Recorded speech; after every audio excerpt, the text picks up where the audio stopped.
Hello Stargazers, Bryan Colter here, Evolutionary Astrologer for your horoscope report for the upcoming Aries new moon that happens on April 11th. That's the exact day, but what we're experiencing now is so thematic that I'll be describing really the first 2 or 3 weeks of the month. And I call this video Spring Forward because that's very much what it feels like. It feels like there's momentum, there's movement, and there's a variety of reasons for that. For starters, all the planets are moving forward. There's no planets going in retrograde, and that doesn't happen too often. And when it does, we're seeing progression. We're seeing us going in a direction that's forward moving instead of feeling like we're stuck in the mud a little bit. And we're springing into action. I mean, here we are in the spring season, at least in the northern hemisphere. And that's where these symbols really evolved. Because when the sun enters Aries every year, spring starts. Okay? And we got a lot of planets in Aries. We have, yes, of course, the sun and moon in the sign, but we also have Mercury just joined the party. Mercury is one of the the fastest moving planet around the sun. It rotates around the sun once every 88 days. Here it is entering this very energetic sign of Eris, which is a fire sign. All fire signs are action-oriented and assertive and about forward progress. We also have Venus in Aries. We have Eris in Aries, too. We're going to have to talk a lot about Eris here because we have Eris in a pretty tight conjunction with this new moon.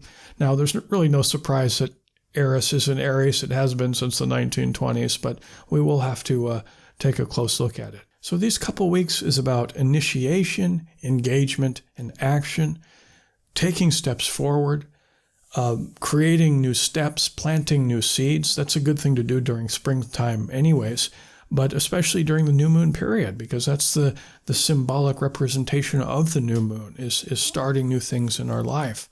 So engagement, and what's helping us along with this process of planting these new seeds is this rapid flowing energy.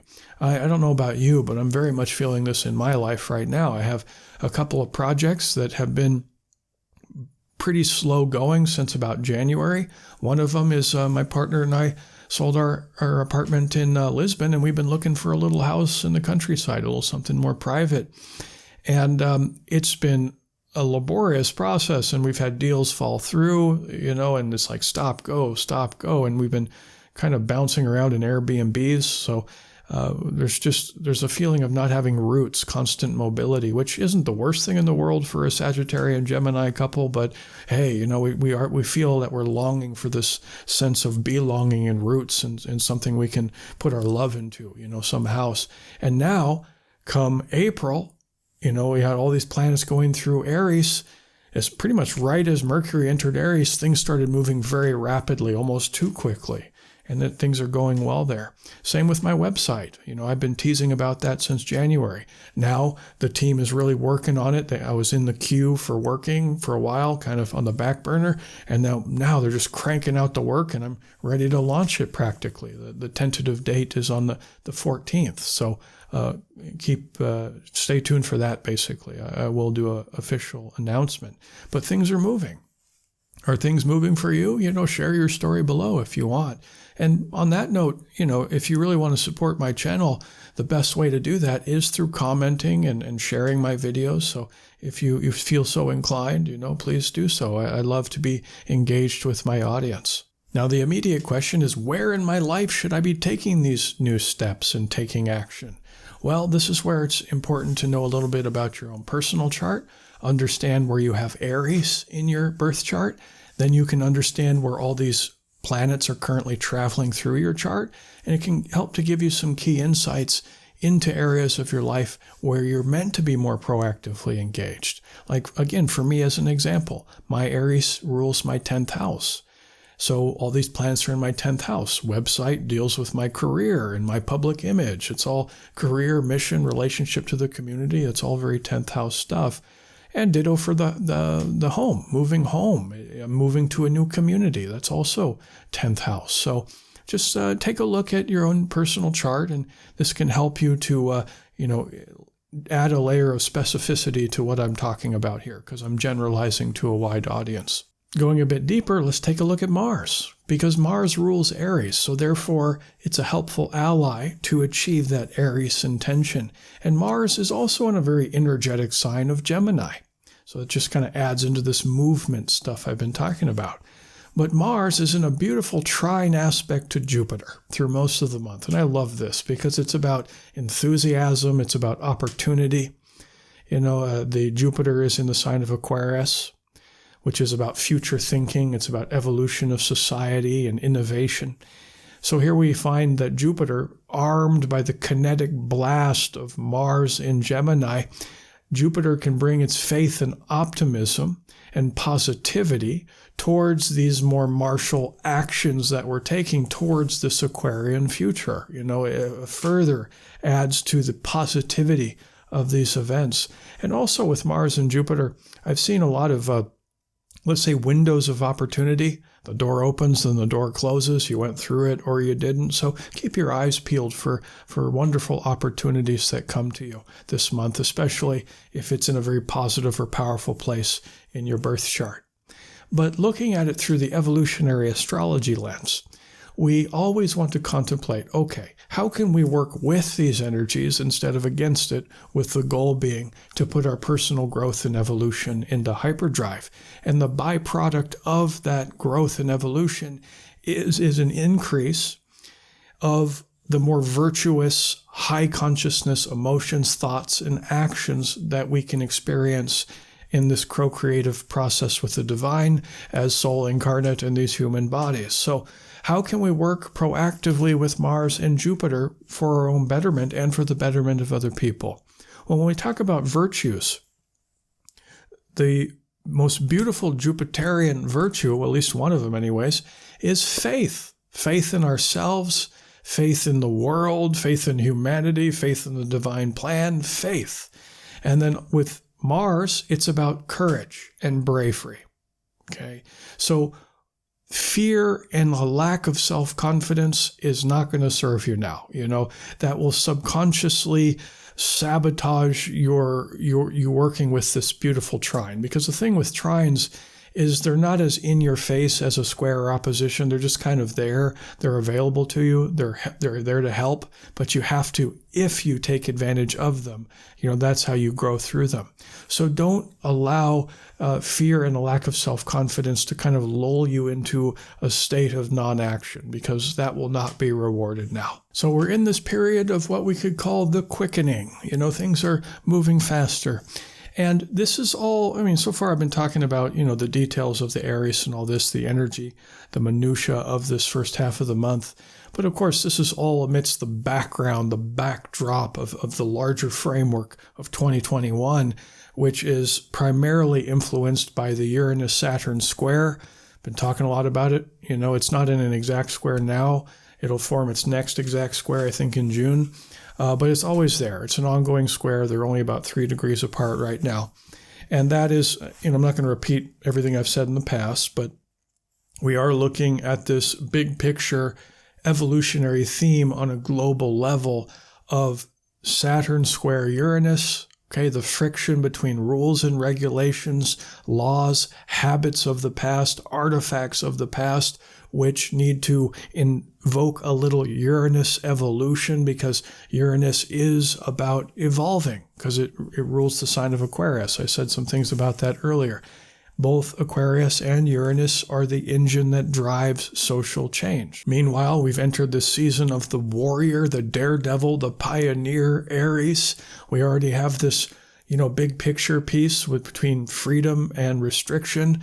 People are starting to cultivate some of the less virtuous emotions of Eris, which is anger, more and more and more. Things are bubbling up. People are sick of it. People are getting very angry. And a lot of their anger is justified, of course, because we've been going through a frustrating period of time in our lives. So instead of getting angry, how can we apply recognizing that things are out of balance? We need to evolve. We need to go to a whole new place. We need a new earth, if you will. How can we be proactively engaged with all this momentum energy to make progress, to make headway towards a better future? So we're going towards freedom. That's the goal. And of course, The negative side of that is to just blow up all the old structures, kind of V for Vendetta style, which is, too extreme in one side of the square. That's too Uranian. That's criminal, which is the dark side of that family of archetypes. So how can we go more in a more positive, balanced direction? Well, by embodying some of the more virtuous behavior instead of the more destructive ones, like anger, or revenge. And or competition, the dark side of competition. How about that one? Because this is a good segue to the other big event of this year, which is, and this is really in the spotlight now, because as I said, Eris is in Aries right next to the new moon. And we have Eris in a square aspect to Pluto. Now, Eris is interesting. Eris was discovered in 2005, and whenever a planet or planetoid is discovered, the collective is really wrestling with that archetypal field, and it's a strain. It feels painful. It's like, it's a struggle, especially with Eris, for the reasons I'll describe in a second here.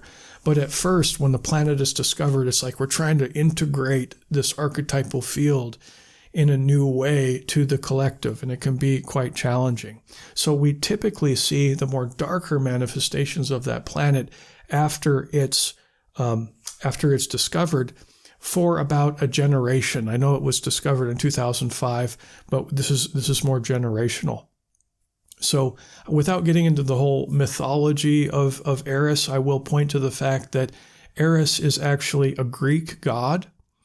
And the Roman gods, which most of the planets and signs are connected to Roman gods, Roman god equivalent to Eris is Discordia, which kind of is a cooler sounding name, but it is the goddess of discord. Okay? It's the goddess of brutal competition that stems from the idea of we're in a dog-eat-dog world, survival of the fittest. Here we have Pluto squaring Eris. Pluto, the planet of extremity, tends to bring out the even more extreme sides of the planets that it interacts with. But we're already getting some of the extreme side of it because it was discovered in 2005, as I said before. So brutal, destructive levels of competition. There's a high end of Eris, too, which I'll get to in a second. That's the goal, is to work with it in a more evolved way. But the toxic side of competition, that is about exploitation, has run rampant. I mean, it's always been there, but now it's coming. It's getting exposed in such a big way because of the innovation of technology and the widespread of information. For example, we talk about the dark side of competition and exploitating. I just saw a documentary on Netflix called Seaspiracy. And what a horrific film that is. It's like, oh my God, I knew that stuff was going on. I didn't know the extent to which it was going on. So here's this documentary director shined a very bright light on a very dark place about humanity, where we're basically raping and pillaging the oceans, and to a point of extinction, where we're just killing the ocean. And if all the life in the ocean goes extinct, as do we, we really depend upon it thriving. So that's a very Eris, dark part of humanity. And there's other ones that exist too, like child and sex trafficking. I mean, the list goes on and on and on. As Eris gets discovered in the sign of Aries, which is also a sign linked to competition, the warrior archetype, all this stuff coming out, being recognized. Why? So that we can evolve beyond it in a more balanced way. If we don't, we're in trouble. I've been saying it for a long, long time. Way before I ever got into astrology, it feels as though we're in a race between enlightenment and extinction. It's a heavy thing to say, but, are we headed to this so-called golden age, part of an age of Aquarius that many ancient cultures from around the world have been pointing to for centuries? Are we headed to that?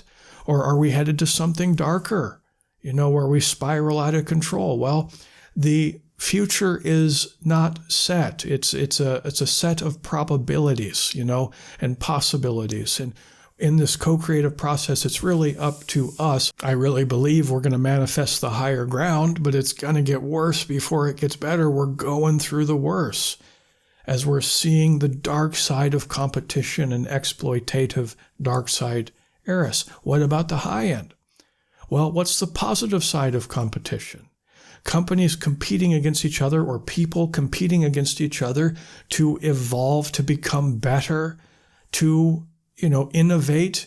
We tie in this time of Uranus that we're in, within this age of Aquarius, an explosion of technology driven by competition and in a hope for a better future. I do this myself. I look on the YouTubes and look at fellow colleagues of mine, astrologers on YouTube, and some of them I look at and I was like, oh my God, these people are amazing. The stuff they're saying, they have a different way of going about it. And I don't agree with everything they say, but a lot of these people are inspiring. They're invigorating.